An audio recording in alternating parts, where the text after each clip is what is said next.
हिंद दोस्तों, सैनिक समाचारों में आपका हार्दिक स्वागत है। सबसे पहले बात करूंगा रोज की तरह हेडलाइंस की। सबसे पहले दोस्तों, 1 जनवरी 2025 से कितने डीए डीआर में होगी बढ़ोतरी, इसके आंकड़े कल रात हो गए हैं जारी। जरा बिल्कुल सुनना, आपको बताएंगे। और महंगाई बढ़ रही है स्पीड से, और महंगाई भत्ता बिल्कुल कछुए की चाल से। जीडीपी गड्ढे में, रुपया गिर रहा है, जीडीपी गिर रही है, तो फिर महंगाई भत्ता बढ़ क्यों नहीं रहा है दोस्तों? इसके ऊपर सरकार से किए गए हैं सवाल। और मैं बात करूंगा पीसीडीए का नया सर्कुलर जारी, बदलाव हो गया है। 1 जुलाई 2024 से प्रभावी है। डीए, बढ़े हुए डीए के साथ बढ़ी हुई पेंशन, उसका एरियर और भुगतान होगा इस महीने। और मैं बात करूंगा केंद्रीय कर्मचारियों की सेवानिवृत्ति की अवधि की बढ़ोतरी, यानी कार्मिक मंत्री डॉक्टर जितेंद्र सिंह ने दिया जवाब, और नए पैन कार्ड की एक झलक। तो दोस्तों, खबरें करते विश्वास है। सबसे पहले वो आंकड़े जो कल आपके लिए रिलीज हुए। हाँ जी दोस्तों, जैसा हम सभी जानते हैं कि जुलाई, अगस्त और सितंबर के आंकड़े जारी हो गए थे। अक्टूबर महीने के आंकड़े 30 नवंबर को जारी होने थे, वो कल रात को हो गए। और उसमें देखने को मिल रहा है कि आपको 1.2 की बढ़ोतरी हुई है, यानी 1.2 पर की बढ़ोतरी हुई। और उससे कितना आपका डीए बढ़ेगा, और यदि इसी हिसाब से आगे बढ़ता रहा तो आपका 1 जनवरी 2025 को कितना डीए होगा। इसके साथ ही खबर छपने लगी कि डीए बढ़ोतरी केंद्रीय कर्मचारियों के लिए दुख की बात, कम दर पर बढ़ सकता है डीए। 1 जनवरी 2025 से कितना होगा, यह खबर साथ में ही छप गई। तो दोस्तों, सबसे पहले आंकड़ों पर नजर डालते हैं। जैसे कि जून में 141.4 यानी 53.36 पर क्लोज हुआ था, और जुलाई से हमें राउंड ऑफ करके 53 मिल रहा है। और उसके बाद आपकी जो जुलाई की बढ़ोतरी हुई थी वो 142.7, जिससे परसेंटेज बना 53.64, जैसा आप देख सकते हो। अगस्त की 142.6, यहां गिरावट आई, आपका परसेंटेज बढ़ा 53.95। सितंबर में ये बढ़ता है 1.3 के आसपास, तो 1.3 के 143.3 पर 54.49 आपका परसेंटेज हुआ। अक्टूबर कल 1.2 की बढ़ोतरी, यानी 143.3 से बढ़कर 144.5, 1.2 की बढ़ोतरी के साथ 55% डीए अभी तक हुआ है। 55.05, यानी जुलाई, अगस्त, सितंबर, अक्टूबर 4 महीने में आपका 2% बढ़ा है। अब 2 महीने में कितना बढ़ेगा, इसके आंकड़े जरा देख लेते हैं। नवंबर में कह रहे हैं कि 145 के आसपास रहेगा, 0.2, यानी वहां भी उन्होंने बढ़ोतरी बताई, तो 55.61 पे ही जा रहा है। और दिसंबर में जाके 146 या 147 भी पहुंचता है, तब भी आपका डीए 56 पर ही लटक रहा है, जैसा कि मैं एक प्रिडिक्टेड आंकड़े दिखा रहा हूं। अब खबर इसके ऊपर छप दिए, वो क्या कह रहे हैं? केंद्रीय कर्मचारियों, पेंशन भोगियों को कोई सकारात्मक अपडेट नहीं मिला। आने वाले समय में, खासतौर पर जनवरी 2025 में, उन्हें एक बड़ी बाधा का सामना करना पड़ सकता है। डीए बढ़ोतरी रिकॉर्ड में सबसे छोटी वृद्धि का अनुभव कर सकती है। पिछले 3 साल की तुलना में महंगाई भत्ते में सबसे छोटी वृद्धि का अनुमान है। वास्तव में केंद्र सरकार की एआईसीपीएन आंकड़े इंडेक्स के अनुसार हर 6 महीने में महंगाई भत्ते की बढ़ोतरी का विकल्प चुनती है। अब उन्होंने कहा 2 से 3% रहने का अनुमान। उन्होंने कहा सितंबर 2024 तक जो जानकारी है उससे लग रहा है कि 2 या मैक्सिमम 3 से ज्यादा वृद्धि का अनुमान है। ताजा जानकारी के अनुसार आपने जो आंकड़े हैं आपने देख लिए 55 पॉइंट पर ही पहुंचे, जो कि अक्टूबर का सूचकांक आपको 144.5 का मिल गया है। अब इन्होंने कहा है परिणाम स्वरूप केंद्र सरकार के कर्मचारियों के लिए महंगाई भत्ता अभी इतना है। और आगे उन्होंने जो सूचकांक के ऊपर बात कही है, नतीजन उन्होंने कहा इसके अलावा दिसंबर 2024 और नवंबर के जो आंकड़े आने हैं वो 140.6 या लगभग जाके 146 तक पहुंचते हैं। इससे लग रहा है कि केंद्रीय कर्मचारियों को फिर एक बार 3% की बढ़ोतरी स्वीकार करनी होगी। बिल्कुल 100% करेक्ट है, इससे ज्यादा बढ़ने की कोई भी किसी भी प्रकार की उम्मीद नहीं है, जैसा कि आंकड़े गवाए। और यह खबर भी बिल्कुल सत्य है, और जो कि उन्होंने प्रेडिक्शन इसके ऊपर डाला है, आप इस प्रेडिक्शन को देख सकते हो। अब मैं बात करता हूं मोदी जी की सरकार पर। कांग्रेस प्रहार कर रही है कि मोदी जी की जीडीपी गड्ढे में गई है। रुपया, जैसे आप डॉलर की बात करते थे, रुपया आपका गिर रहा है, महंगाई आपकी बढ़ रही है, बेरोजगारी आपकी बढ़ रही है, आमदनी लोगों की कमी, आमदनी में जो एवरेज है वो कमी आ रही है। आप बात आर्थिक स्थिति की करते तो कहां पर मजबूत है। यदि आप ये भी स्वीकार कर लो कि रुपया गिर रहा है, बेरोजगारी है, तो आप कम से कम आम लोगों को सस्ता डीजल दो, सस्ता पेट्रोल दो, सस्ता खाने वाली चीजें दो, महंगाई भत्ते बढ़ाओ। आप उस साइड में भी नहीं बढ़ा रहे और महंगाई और आपका मुद्रास्फीति की दर को आपका हाल देख सकते हैं। वीडियो पूरी तरह गवाह है। भारत की जीडीपी ग्रोथ रेट 2 साल में सबसे नीचे 5.4% पर आ गई है। इससे बात साफ है, भारतीय अर्थव्यवस्था तब तक तरक्की नहीं कर सकती जब तक इसका फायदा सिर्फ गिने चुने अरबपतियों को मिल रहा है। किसान, मजदूर, मिडिल क्लास और गरीब तरह तरह के आर्थिक समस्याओं से जूझ रहे हैं। इन तथ्यों पर एक नजर डालिए, देखिए स्थिति कितनी चिंताजनक है। खुदरा महंगाई दर बढ़कर 14 महीने के उच्चतम स्तर 6.21% पर पहुंच गई है। पिछले साल अक्टूबर की तुलना में इस वर्ष आलू और प्याज की कीमत लगभग 50% बढ़ गई।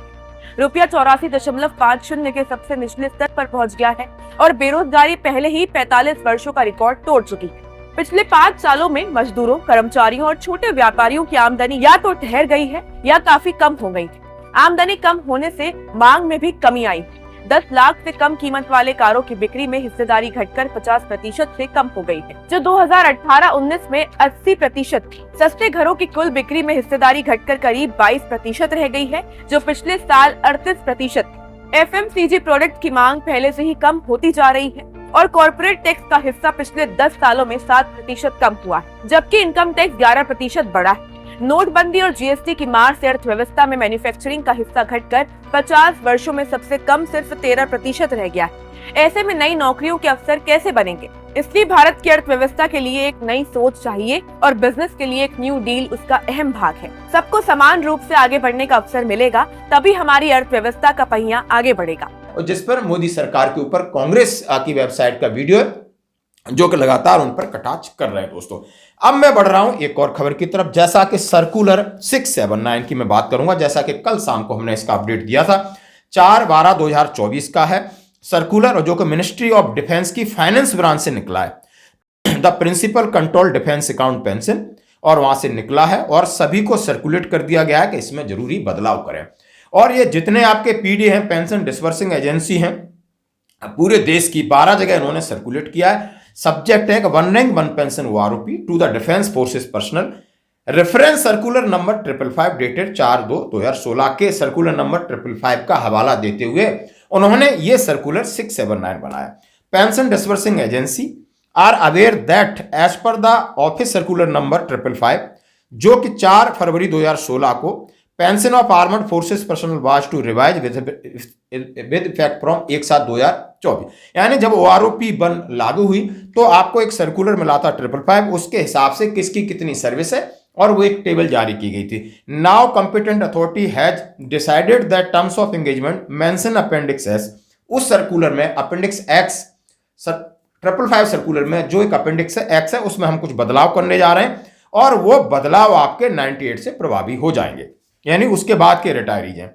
उन्होंने कहा आर्मी के ऑनरी लेफ्टिनेंट की सर्विस 33 साल कर दी गई है। नेवी की मास्टर चीफ पेटी अफसर और उनका 33 साल कर दिया है। ऑनरी सूबेदार लेफ्टिनेंट उनका 21 से 33 साल किया है। ऑनरी लेफ्टिनेंट का भी 33 साल कर दिया है और डीएससी में भी लेफ्टिनेंट का 33 साल, कैप्टन का 33 साल कर दिया है। All other terms of condition shall remaining unchanged, Hindi version जो लिखा है, और नीचे एसके त्रिपाठी IDAS है उन्होंने दिया।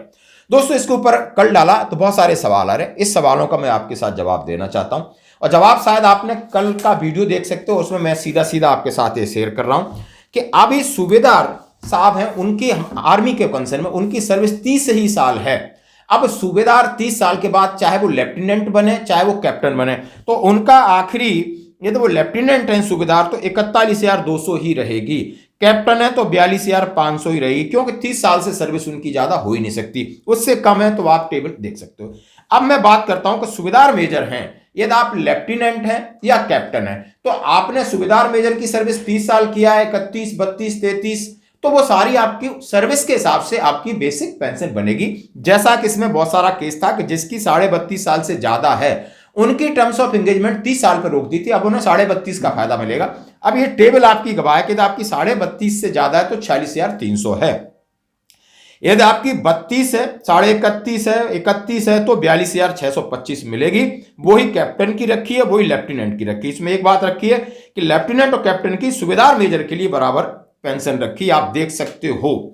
सिर्फ फर्क है उनका 30 साल में, 41,200 है तो 42,500 है, 30 साल है तो 41,200, 42,500, 30.5 है तो 42,50 और 42,500। उसके बाद 31 साल से लगा करके आगे तक आप सूबेदार मेजर ऑनरी लेफ्टिनेंट है या सूबेदार मेजर ऑनरी कैप्टन है, आपकी बराबर आपका है, चार्ट देख सकते हो। तो किसको 46,300 है, 42,625 है, वो आप इसके हिसाब से अपना अपना लगा सकते हो। इसके संबंध में यह है क्लियर जानकारी का लगभग इस महीने यानी दिसंबर की पे और पेंशन जो पेंशन है उसके साथ आपका जो बढ़ा हुआ ये हिस्सा मिलेगा, इसके ऊपर डीए में मिलेगा, तो आपको 6 महीने का एरियर मिलने की पूरी संभावना है, क्योंकि पूरी तरीके से सर्कुलेट हो गया, हर एजेंसी के पास पहुंच गया। जैसा कि आप देख रहे हो 4 तारीख है और तनख्वाह मिलते मिलते आपको 31 दिसंबर तक मिलेगी, तो रिएक्शन का फुल टाइम है। जैसा कि हमारे से बार बार सवाल पूछ रहे हो, इसके लिए मैंने ये जवाब देना उचित समझा। दोस्तों अब बढ़ते हैं अगली खबर की तरफ। केंद्रीय कर्मचारियों की क्या रिटायर्ड उम्र में होगा बदलाव? हाँ जी दोस्तों, लोकसभा में बुधवार को यह सवाल पूछा गया और इनके कंसर्न मंत्री डॉक्टर जितेंद्र सिंह जो डिपार्टमेंट ऑफ पेंशन और पेंशन वेलफेयर और कार्मिक मंत्रालय के मंत्री, उन्होंने जवाब दिया। उनसे पूछा गया क्या सेवानिवृत्ति आय बढ़ने के क्या फायदा है क्या नुकसान? उन्होंने बोला हमारे पास ऐसा कोई प्रस्ताव विचाराधीन नहीं है। जैसा कि कयास लगाए जा रहे थे कि केंद्रीय कर्मचारियों की जो सेवानिवृत्ति आय वो 60 से 62 कर दी जाएगी, 2 साल का उनके पास अनुभव होगा और पेंशन का जो बजट है उसमें उनके पास कमी आएगी। लेकिन इन सब चीजों को उन्होंने नकारते हुए कहा कि नहीं, बाहर बहुत सारे बेरोजगार लाइन लगे हुए हैं, हम ऐसा बिल्कुल नहीं कर रहे, सरकार के पास ऐसा कोई प्रस्ताव नहीं है। तो दोस्तों जैसी खबर चल रही थी इसके ऊपर लोकसभा में बुधवार को सवाल जवाब हुए, तो आप इस पर पूरी तरह क्लियर हो गया। दोस्तों अब मैं बात करूंगा नया पैन कार्ड। हाँ जी दोस्तों, अभी नए पैन कार्ड की एक झलक देखिए। ये नया वो पैन कार्ड है जो आपके पास पैन कार्ड है जो आपका रिप्लेस होगा। पैन कार्ड नंबर चेंज नहीं होगा, आपका कोई चीज नहीं होगा, लेकिन उसमें एक क्यूआर कोड होगा, उसमें कुछ डाटा, उसमें एक कंप्यूटराइज एक अपग्रेड वर्जन है जिसको पैन 2.0 के नाम से जाना जा रहा है और ये जल्दी आपके पते पर आ जाएगा ऑटोमेटिकली, वो प्रभावी हो जाएगा और ये निष्क्रिय हो जाएगा। लेकिन जिनके पास नया बनाना है तो उसके लिए उन्होंने फॉर्मेलिटी करनी पड़ेगी, हमें इसकी कोई फॉर्मेलिटी नहीं करनी है, इसके लिए आप निश्चिंत रहें। तो दोस्तों आज की खबरों में इतना ही, बने रही हमारे साथ।